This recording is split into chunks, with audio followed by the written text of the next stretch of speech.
কল্যাণ সমিতি চট্টগ্রাম কর্তৃক আয়োজিত আজকের এই প্রতিনিধি সভার সম্মানিত সভাপতি,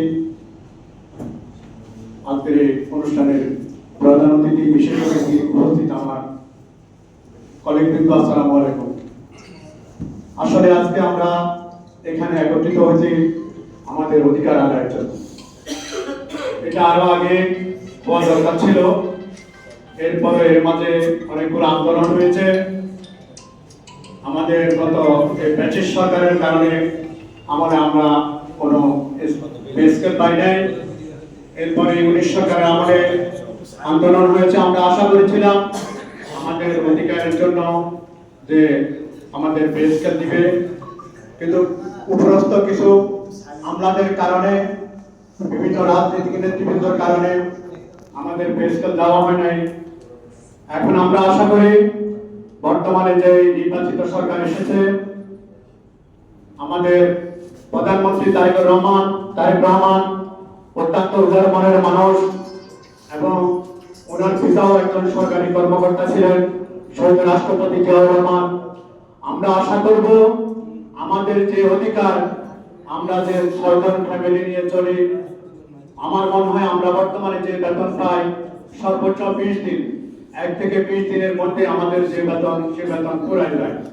আমাদের সন্তানদের পড়ালেখা, টিউশনি এবং আমাদের যে খরচ, যে দ্রব্যমূল্য যে ঊর্ধ্বগতি, আমরা আমাদের যে বেতন পাই এই বেতন 20 তারিখের মধ্যে আমাদের পুরা যায়। আমরা আশা করব অনতিবিলম্বে আমাদের যে ন্যায্য অধিকার,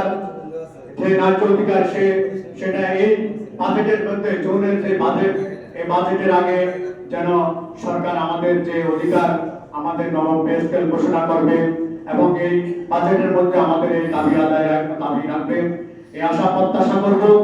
এবং এখানে আমার কেন্দ্রীয় নেতৃবৃন্দ আছে, আমরা ওনাদের দিক নির্দেশনামূলক বক্তব্য শুনবো এবং আমরা সবাই ঐক্যবদ্ধ হয়ে এবং আমাদের অধিকার আদায়ের জন্য যা যা করা দরকার আমরা সেই কর্মসূচি পালন করব।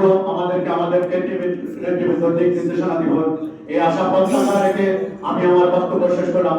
আসসালামু আলাইকুম। চলবে না, চলবে না, চলবে না, চলবে